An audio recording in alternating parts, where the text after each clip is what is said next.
Thanks, Ria. As the Integrated Homicide Investigation Team has taken over a police incident in Coquitlam. Officers were called to Alpine Lane and Bobcat Place in the Westwood Plateau area yesterday afternoon.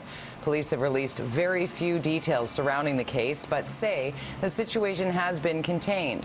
Officers are looking to speak with people who live in the area. Homicide investigators are expected to provide an update later on today. It's been 2 days since a City of Vancouver employee was shot and killed in a Burnaby neighborhood. There's still no arrests in connection with the case. 53-year-old Hanif Jessa was a longtime employee with the city. Police are still releasing very few details between the homicide in Burnaby and a threat reported in Vancouver on Wednesday afternoon. This investigation has raised concerns throughout the Lower Mainland. We want to remind the public that we are treating this homicide investigation with the seriousness it deserves, and the public can be assured all possible steps are being taken to address their concerns by conducting a thorough and detailed investigation. A man has died after being shot by the RCMP during a confrontation in Dawson Creek.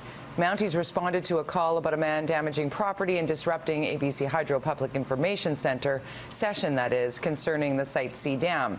No one else was injured during the incident, which will be looked into by the Independent Investigations Office. The Ministry of Children and Family Development has been under attack from the opposition following a scathing decision from a BC Supreme Court justice. At issue is a case where the ministry did not believe allegations being made by a mother about her children's father sexually abusing her kids. For 2 days, the NDP has hammered away at the Minister of Children and Family Development, citing the language in the 39-page judgment. Now the minister has agreed to do a review. But it should not be a difficult decision to follow Supreme Court orders. It should not be a difficult decision to give full and accurate information to police conducting an investigation. But that's exactly what the ministry did, Honourable Speaker. They said in the judgment, quote, "The director improperly and maliciously interfered with and influenced the VPD investigation into the sexual abuse allegations." Given the seriousness of the decision rendered by the judge, we will necessarily undertake a review relating to the nature of the case from a policy and practice perspective, as well as the HR implications.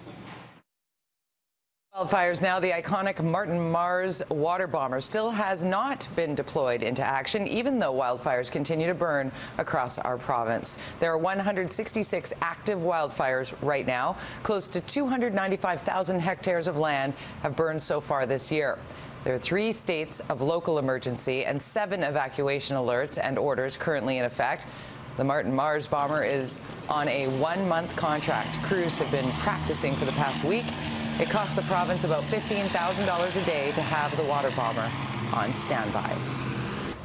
A police operation to find people who preyed on the vulnerable in Vancouver's downtown east side found something else instead. Taken by the politeness, the manners, the number of people that were very courteous. Veteran officer Mark Horsley expected to be robbed and assaulted when he spent 5 days in a wheelchair in the downtown east side.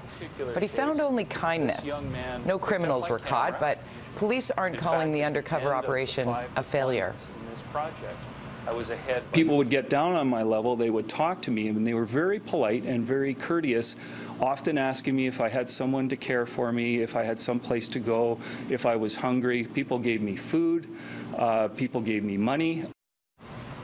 Okay, it's going to be an extremely busy night in downtown Vancouver with not 1 but 2 major concerts. Greg Harper joins us from BC Place with the details on these. Greg? Good morning, Jody. Well, noticing some security here behind me now as they continue to set up inside BC Place. There's actually security along Robson and Beatty as well, because they're getting ready to film a scene from the show Flash. So this will be a hub of activity. The main event, though, is this.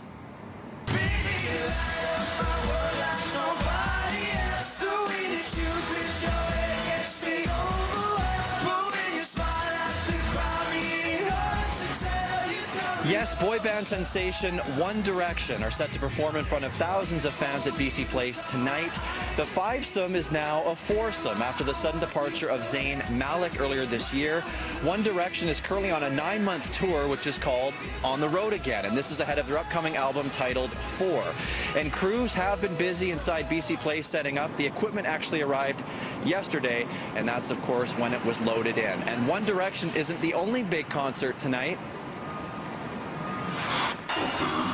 And a 1 and a 2 and a buckle my shoe.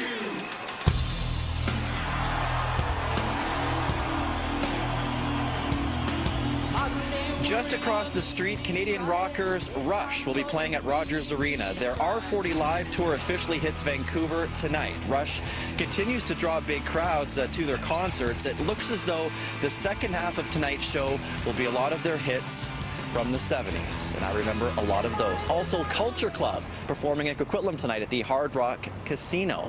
Lots of people will be going to concerts tonight. Jody? So much going on. Thanks for the full wrap there. Greg Harper reporting.